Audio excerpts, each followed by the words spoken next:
Listen closely, because what I'm about to share isn't theory. It's truth.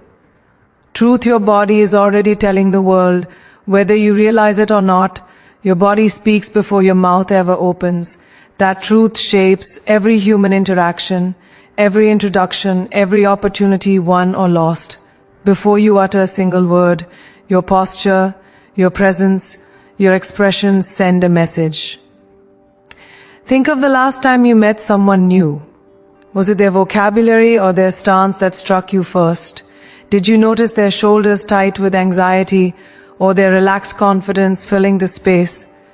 We make lightning-fast judgments because the human brain evolved to read physical cues as signals of safety or threat. We don't consciously choose it. It's instinct. When you walk into a room, your body broadcasts who you are, often more loudly than your voice ever could. And if you don't take command of that broadcast, someone else interprets it for you. Your body isn't silent. It's telling a story, one that others read long before you speak. And that story shapes how people treat you. A hunched posture, eyes down, fragmented gestures. These whisper uncertainty even when your words scream determination. People sense hesitation, even the hesitation you try to hide. They see the doubt you pretend isn't there, and they react accordingly. Your physicality becomes a mirror reflecting your inner world.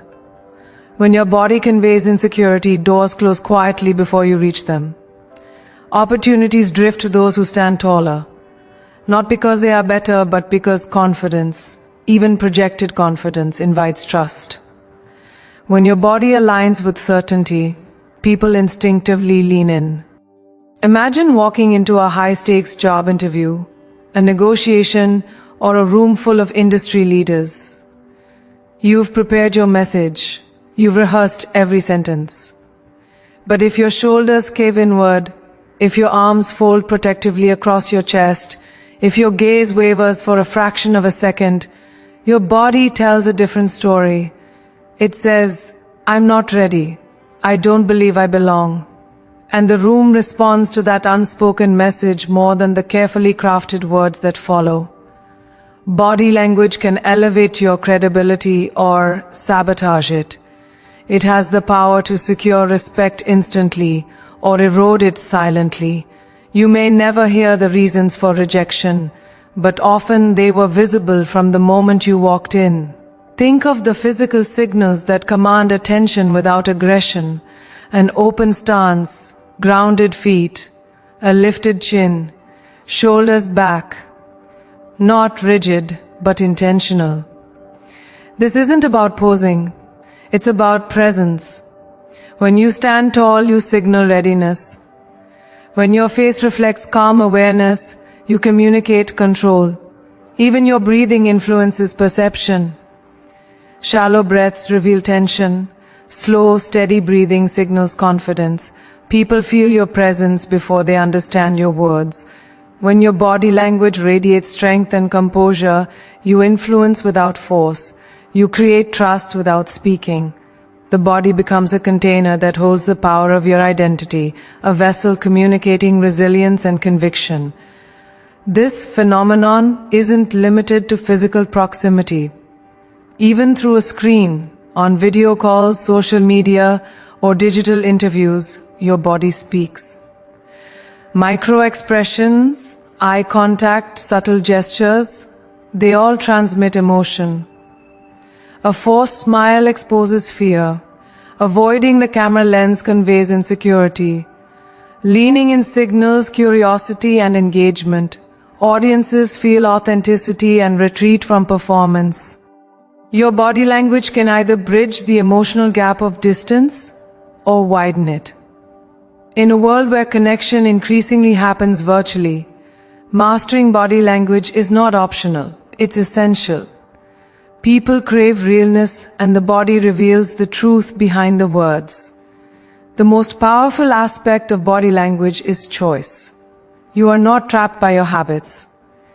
Every movement can be intentional. You can decide how you show up physically. even when you cannot control external circumstances. You can choose to greet uncertainty with shoulders lifted rather than slumped. You can choose to take space instead of shrinking from it. You can choose to send the message that you are present, capable, and worthy before uttering a single syllable.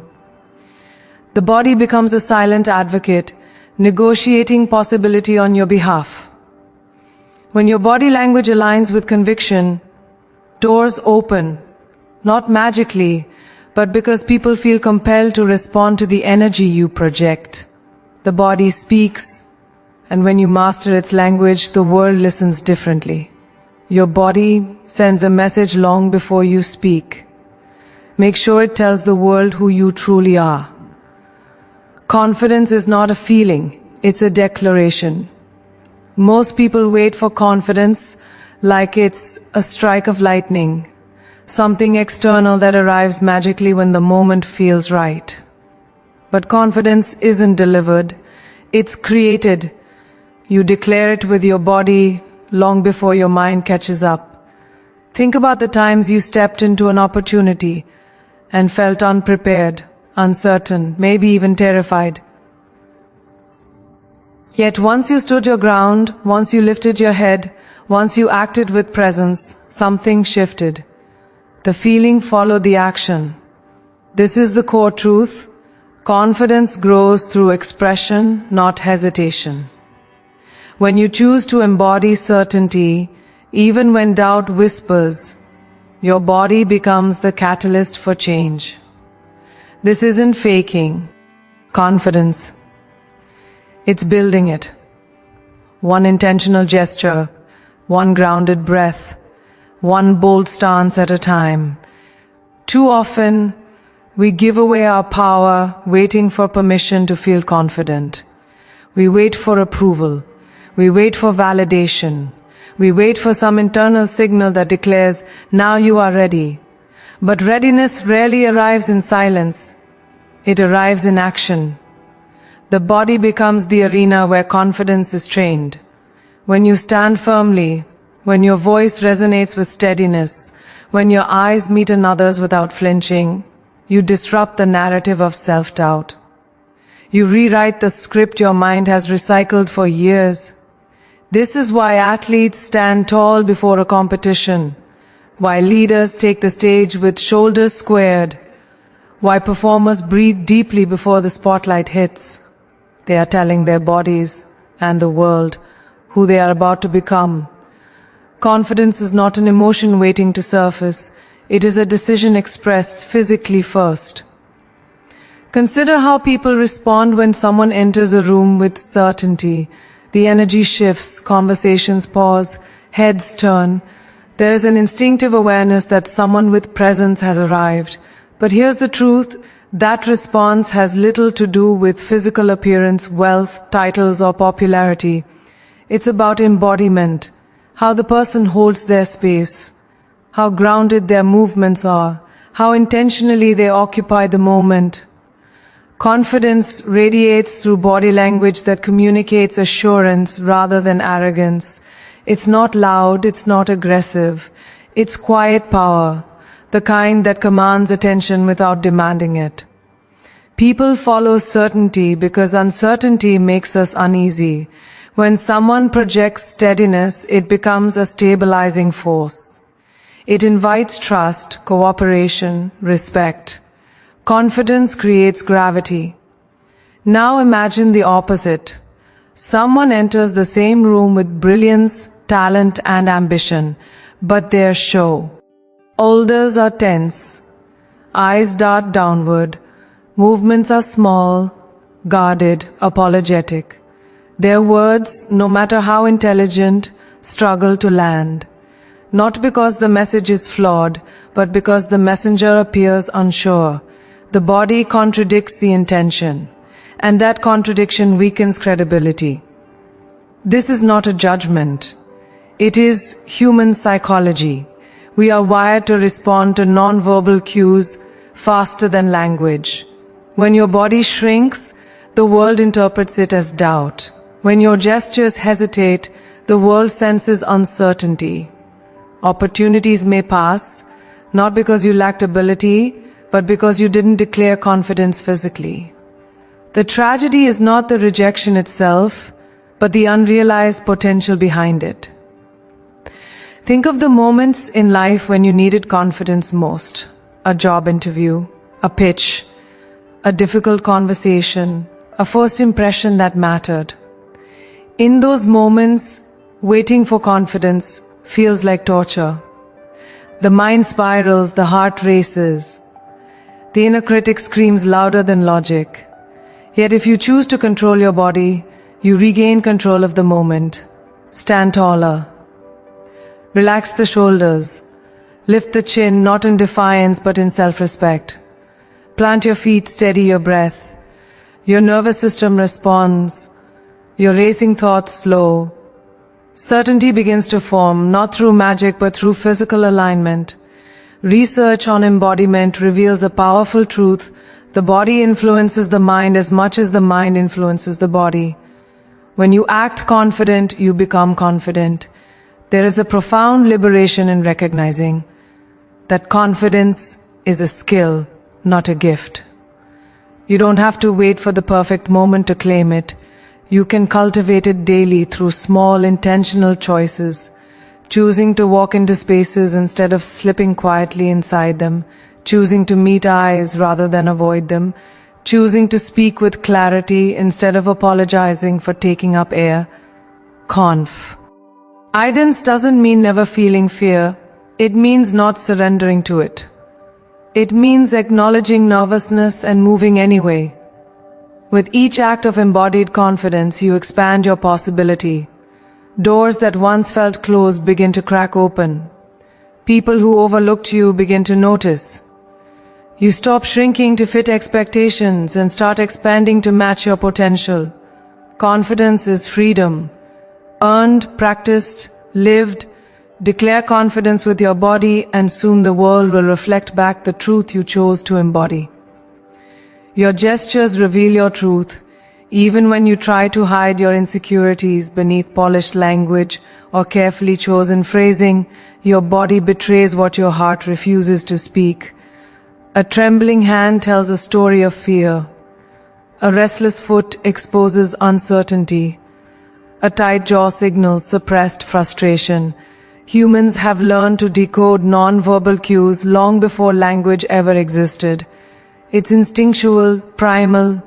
We read bodies to understand intent, to assess credibility, to evaluate trustworthiness. You may think you're in control when you speak, but your movements speak first. And in many cases, they speak more honestly than your voice ever will. Think about conversations where words say one thing, while the body says another. A colleague says they're enthusiastic about a project, but their folded arms and lack of eye contact reveal disengagement. A leader claims confidence in a plan, but their subtle pacing betrays anxiety. A friend insists everything is fine, yet their shoulders sink under invisible weight. We know something's off, not because of logic, but because our subconscious catches the signals. This is why politicians rehearse gestures, why attorneys study juror reactions, why negotiators analyze posture. The truth is written in physical expression, and people respond to that truth whether they're aware of it or not. When your words and body are misaligned, credibility fractures, trust weakens, influence deteriorates. Now imagine the opposite, alignment. When your gestures reinforce your words, when your eyes shine with conviction, when your movements flow with intention rather than hesitation, people feel authenticity. This is what inspires belief. Not volume, not perfection, not clever phrasing. Authenticity.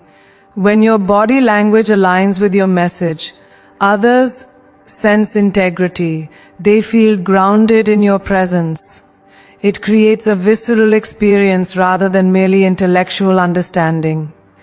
The listener doesn't just hear confidence, they witness it. They absorb it. They respond to it. The gap between words and physical truth disappears. Alignment becomes influence. To create alignment, you must first cultivate awareness. Most people move unconsciously, unaware of the signals they send. They fidget out of habit, cross their arms reflexively, avoid eye contact without thinking. These movements are learned patterns, shaped by fear, insecurity, or past experiences. But awareness gives you power. When you become conscious of your gestures, you can choose different ones, not those that mask insecurity, but those that support clarity. Instead of hiding hands in pockets, gesture openly. Instead of shrinking shoulders inward, hold space with presence. Instead of darting eyes anxiously, maintain steady connection. These are small adjustments with massive psychological impact. It's not about perfection, but intention. Think of your hands. They are storytellers, amplifiers of meaning, anchors of emotion. When hands move purposefully, they emphasize conviction. When hands remain relaxed and open, they communicate honesty. When they clench or hide, the audience senses tension. The same applies to eye contact. A wandering gaze signals distraction or discomfort. A focused one conveys engagement. The body reveals wow. The mind sometimes denies. And when you learn to consciously direct these expressions, you gain a level of influence that words alone can never accomplish. Your gestures don't only communicate with others, they communicate with yourself. When you move with confidence, you begin to feel capable. When you adopt a grounded stance, your nervous system calms. When your gestures express certainty, your mind rises to meet that expression. The connection between body and emotion is not metaphorical, it's physiological. Your movements send signals to your brain about how you should feel. So when you express your truth physically, the internal truth strengthens. The more intentionally you express conviction, the more conviction you generate. When gestures and words align, you don't just communicate confidence, you embody it. When your gestures match your truth, you become impossible to ignore because your body and voice speak with one undeniable message. Presence requires intention, not perfection. Many people believe that showing up confidently means eliminating every flaw, every shaky breath, every mistake. But perfection creates distance. Intention creates connection. You don't need to control every detail of how you appear. You need to choose how you want to be experienced. That choice begins before you enter the room. Ask yourself, what energy am I bringing? Am I carrying stress from earlier? Am I shrinking or expanding? When your presence is intentional rather than reactive, you influence the space instead of being shaped by it. Presence is not the absence of doubt. It's the commitment to show up grounded despite it. You anchor yourself through awareness, not through rigid performance. Every environment you enter holds an emotional undercurrent. You can feel tension the moment you step into a room after an argument. You can sense possibility at the beginning of a new venture. You can detect authority, insecurity, uncertainty, none of it spoken but deeply felt. This is the silent language of presence. People pick up energy before understanding context. Intentional presence means deciding which emotional frequency you will transmit. Will you mirror the chaos or steady the atmosphere? Will you let anxiety dictate your expression or choose calm? You have the ability to influence rooms simply by showing up with clarity rather than confusion. Even in moments when you feel overwhelmed, intention makes space for composure. Presence is an act of choosing to be here, not mentally elsewhere, not lost in fear, not performing for approval, but rooted in the moment. Many confuse presence with dominance. They assume presence requires towering over others, taking up excessive space, or controlling the conversation. But true presence isn't loud, it's grounded. It's the steady awareness that communicates strength without aggression. A powerful presence invites participation